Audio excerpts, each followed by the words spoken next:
We're kicking off with Grand Slam Australia, as the size of the ring at AEW's debut event Down Under has proven controversial, with many finding it far too small. On Twitter, Buddy Matthews shared his issue with the ring, claiming that it was a 16 by 16 ring, and if it hadn't, he wouldn't have destroyed my ankle on the entrance due to holes in the padding. The injury in question came when Matthews descended from the ropes during his entrance, and you can see his ankle roll near the ring apron and the Australian grimace in pain. This injury was a sour point of Matthews' entrance, which included a tribute to his wife Rhea Ripley, as he wore a jacket with the Australian flag and his last name above it. Fans immediately noticed that this was a nod to the jacket Ripley wore at 2024's Elimination Chamber event, which took place in Perth, Australia, and saw Ripley compete in the main event. Matthews, who came up short against Continental Champion Kazuchika Okada, added that if the match was in a standard ring, Okada wouldn't have gotten his foot on the rope during a pinfall.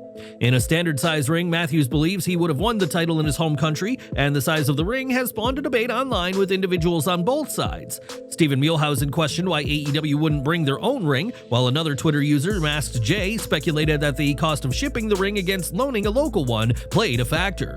Mielhausen added that if this was the case, AEW should have rented a standard-sized ring, and this comment caught the attention of QT Marshall, who refuted the idea of it being a 16 by 16 ring. In his post, Marshall said it's very rare for any company to have a 20-foot ring, and that the ring used in Australia was an 18-footer, the same size used by TNA and older Ring of Honor. Marshall also questioned how this has become a talking point, adding that it's not AEW's first time using an 18-foot ring as part of their programming. Matthews, who actually wrestled at Grand Slam, is clearly in disagreement as he believes the ring was too small, but his tweet was deleted around 45 minutes after it was first posted. There's been no update from Matthews, and AEW has remained silent on the matter despite fans mocking the company for using what many believe was a much smaller ring. On Twitter, a user claimed that AEW didn't factor in freight times when considering sending a ring over, and said that Tony Khan should be ashamed of needing to use a local indie ring instead. Sean Ross Sapp responded saying that this is not true at all, as AEW never planned to send a ring over from the US ever, despite what this Twitter user was falsely claiming. It's worth noting that the claim came from an account called The Death of AEW with the handle AE Awful Wrestling, so it's hard to see their so-called report is unbiased. Fans can chalk up this ring situation as another hiccup with Grand Slam, alongside moving to a smaller arena and annoyed fans, raising questions as to whether we'll see AEW in Australia again.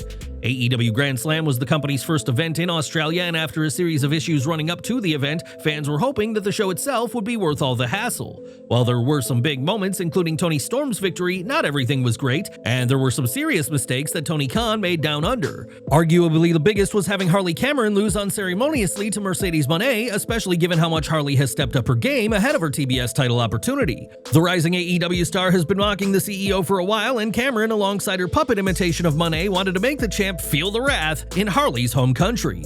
Fans knew that Cameron would have an impressive showcase with Moné, but they also knew what the result would be at the end, and the match being pretty short didn't help matters either. Cameron wasn't given enough room to get her offense in, so when she ultimately did lose to the TBS champion, it felt like all of her hard work up until that point had fallen flat.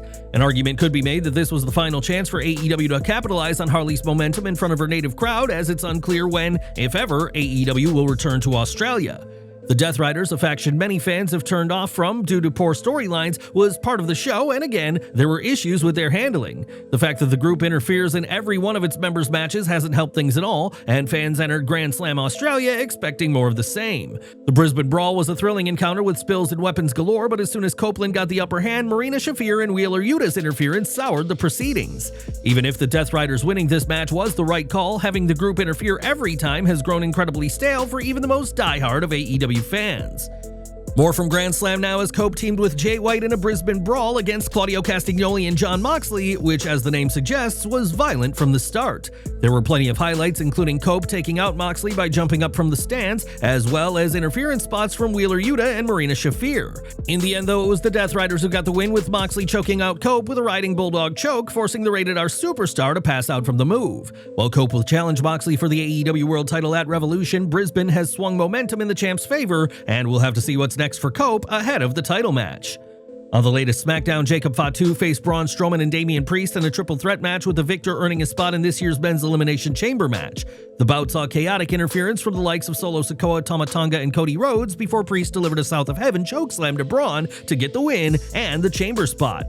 Post-match, WWE's cameras caught up with Fatu, who stormed through the backstage area, clearly frustrating, and one fan made the mistake of consoling him, telling him better luck next time. Rather than shrug it off, Fatu snapped and turned on the fan, yelling as he closed the distance, and the terrified fan ran away rather than experience whatever the Samoan werewolf had planned. Now, obviously, this was a scripted segment in WWE's way of portraying Fatu as a dominant, dangerous force, frustrated at his loss and the unnecessary involvement of Solo Sikoa. Could this be a sign of cracks in the new bloodline? How should WWE book Jacob Fatu heading into WrestleMania after this setback? Share your thoughts on him down in the comments section. Now, Jordynne Grace is officially part of WWE and made that crystal clear at NXT Vengeance Day, where she confronted both Stephanie Vaquer and Julia. Donned in a We Are NXT shirt, Grace confronted the new Women's North American Champion and Julia, who retained her title in the main event 4-way, and now Grace has a historic mission. On Instagram, Grace made it clear what her next goal is, as she shared that not a single former TNA Knockouts champion has won a title in NXT. I'm prepared to change that. While there have been women who have held titles in WWE and TNA, including Mickie James, Victoria, and Chelsea Green, Grace is right to say no woman has held both TNA and NXT gold. The Juggernaut is taking her move to the Silver brand seriously, as Fightful Select reports that Grace has made the move to Orlando, Florida, the home of NXT and the Performance Center. Do you think WWE are right to fast-track Jordynne Grace into the title picture, or should WWE have taken their time with the former TNA star? Share your thoughts in our comments section. Recently, it was reported that the Road Dogg Jesse James has been made the new co-lead writer on SmackDown, a move that hasn't gone down well with many fans. James previously oversaw the Blue Brand's writing in 2017, replacing Ryan Ward as head writer, which many cite as a time of serious decline in SmackDown.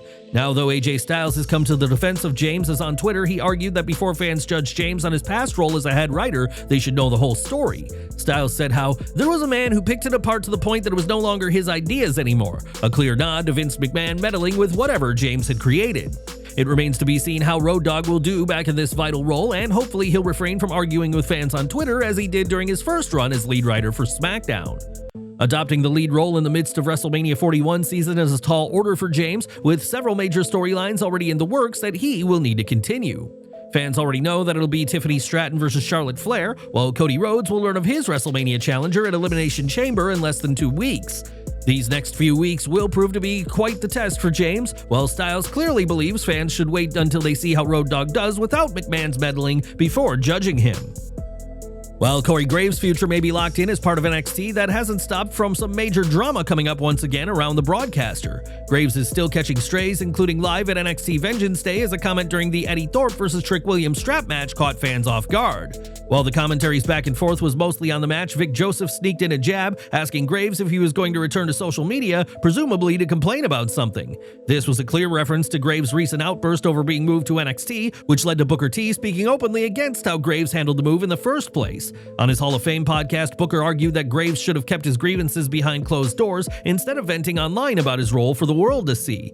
Graves recently returned to NXT commentary after a brief absence, but the moment at Vengeance Day didn't go unnoticed by fans who have been keeping a close eye on the real-life tension.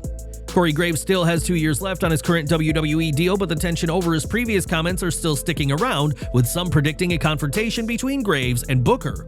Whether this turns into a full-blown confrontation or just remains an unspoken issue here remains to be seen, but with another jab on live TV, it's clear that Graves' drama isn't going anywhere. Was Vic Joseph just poking fun, or is there more to this than meets the eye? Could this be leading to something bigger between Graves and Booker T? Drop your thoughts below.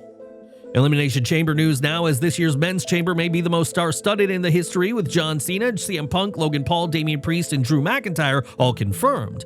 The final qualifier will see either Seth Rollins or Finn Balor advance to the match in Toronto, and recently, Rollins took a swipe at Cena and how he qualified for the match. Cena declared himself for the men's match during the post-Royal Rumble press conference, and when speaking to Bobby Bones Sports, Rollins addressed this entry by saying, "That's gonna be big. I hope I can get myself in there. I still have to qualify for it. I'm not even in the chamber yet. CM Punk's in the chamber. John Cena's in the chamber. Cena just said, I'm in. I'm doing it. I'm not qualifying. I'm John Cena." And I go, okay, I guess that makes sense. Rollins isn't the only name to take issue with Cena, as CM Punk was annoyed that Cena got a bye when he spoke on the Good Guy Bad Guy podcast earlier this month. This match will mark Cena's final chamber and could secure him a title match in his final WrestleMania, where he hopes to become a 17-time WWE World Champion. John's method of entry in the match, though, has made him public enemy number 1 among his peers, and the WWE icon could be walking into the Elimination Chamber with a huge target on his back. As of late, Karrion Kross has been feuding with Sami Zayn, and recently Kross took his issues with Zayn to a new level in a very unexpected way. The feud between the two has seen Kross try to get in the head of Sami Zayn, just as he's done with others in the WWE, including The Miz and The New Day, both of whom turned heel in 2024. In a video shared on Twitter, Kross dressed as Zayn to mock him before making his views very clear on the former Intercontinental and Tag Team Champion.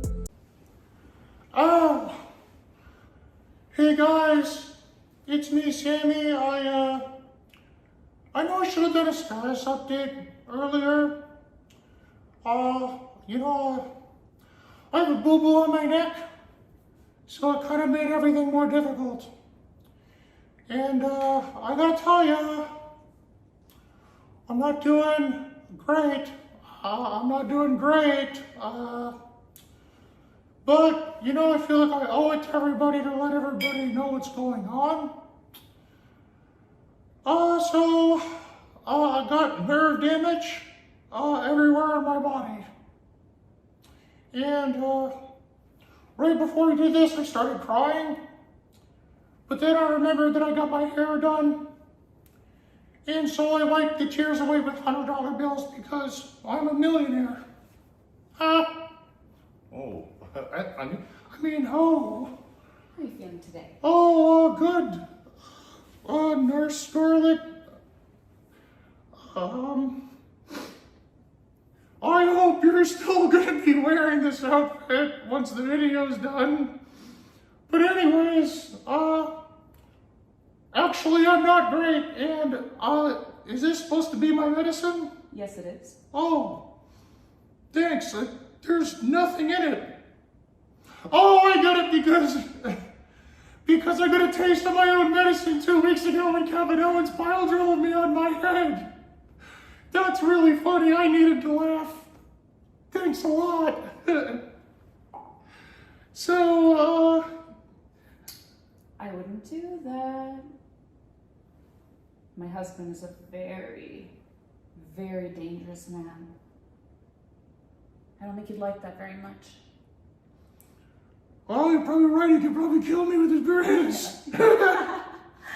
Oh, well, things are starting to feel a lot better, actually. I think I just needed the company. This whole situation's been really funny. But what's been even funnier than all of this? When Kevin pile drove you, Sami, and nobody came out there to help you, not a single person. Not Jey Uso, not Cody Rhodes, nobody. And what does that say to you? What does that mean to you? Do you think that you're an innocent man in all of this? Do you have any idea how much chaos you've caused? People's lives, their careers, infiltrating the bloodline for career advancement? What do you think? We were all back there, we were dying laughing. We were hoping he was going to pick you up and do it again. You know why? Because you deserve it. You deserve what has happened to you. You're not a good guy. That's what I've been trying to tell you this entire time. Superman Sami flying all over the world in his red cape. His heart bleeds for the injustices of the world. But not for the people that are sitting next to him every single Monday in the meat grinder. Did you put out a status report or a statement about the people who got released? No, you didn't. Does your heart not bleed for them? How about me in 2021, when my career got driven off of a cliff over bullshit that had nothing to do with me? Does your heart bleed for me? Does it bleed for everybody and justice for all? Yeah, right. But you know what? I like that about you. I love that about you. You and I are actually so much more alike. We have so much more in common than you would like to admit. The biggest difference is I don't try to fly around in a red cape. I am what I am. I am the devil you know. And I promise you, Sami, by the time this whole ordeal is done, two things are going to happen. One, Kevin's going to end your career, which I hope doesn't happen, but it could. Or two, I'm going to drag you out into the light so everybody can see you for what you really, really are. Everybody wants to know why I've been doing this to people for the last 2.5 years. If you listen closely, I just gave you the motive. All you gotta do is think about the future. You've had a motive this whole time? I just thought you were really disturbed. Huh. Well, I guess I am a little bit. This clearly wasn't just another promo, as Kross is making their beef personal, and his words could be setting the stage for something bigger between the two. Whether it's a match or something even more sinister, Zayn may not be able to escape Kross, who has painted a huge target on the back of the Canadian superstar. What do you think of Karrion Kross's comments? Does he have a point, or is he just trying to get under Zayn's skin? Please share your thoughts and feedback in the comments section below. As we previously reported, Elijah, formerly Elias, was on a handshake deal with AEW, which hasn't stopped him from making some major moves with TNA Wrestling.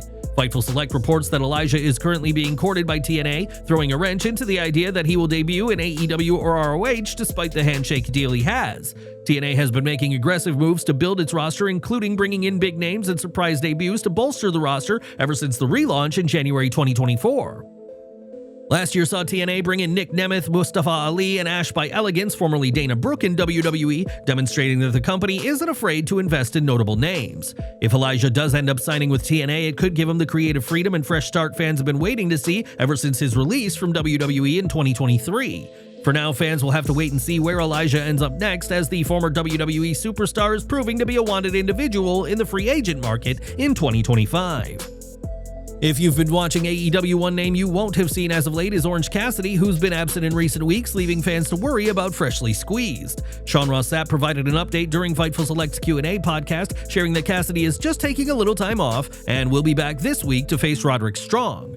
Cassidy's absence has sparked speculation about potential backstage issues or even an injury, but thankfully that isn't the case, and he is instead simply taking a break from the ring. Last weekend, Josh Alexander officially became a free agent, and according to a recent Fightful Select report, all signs are pointing to him going to AEW. The former TNA World Champion is being represented by Barry Bloom, who works with Kenny Omega and Jim Ross, and sources in AEW expect Alexander to sign if he hasn't already. On Wrestling Observer Radio, it was shared that Alexander has already decided where he'll be going, and it was said how Josh wanted to go with whoever was the highest bidder. At this stage of his career, Alexander's focus is on doing what's best for his family, and he believes one side is offering a better deal for his family than the other. While WWE had interest in Alexander last year, AEW reportedly stepped up with a strong financial offer, and it was noted how Alexander being in his late 30s may have influenced his choice. While headlining WrestleMania and being WWE's top star may be the dream of someone in their 20s without kids, Alexander now is more focused on doing what he feels will help his family most. At the end of the day, Josh Alexander has done what he thinks is best for him and his family, and now fans will have to wait to see the Walking Weapon become All Elite.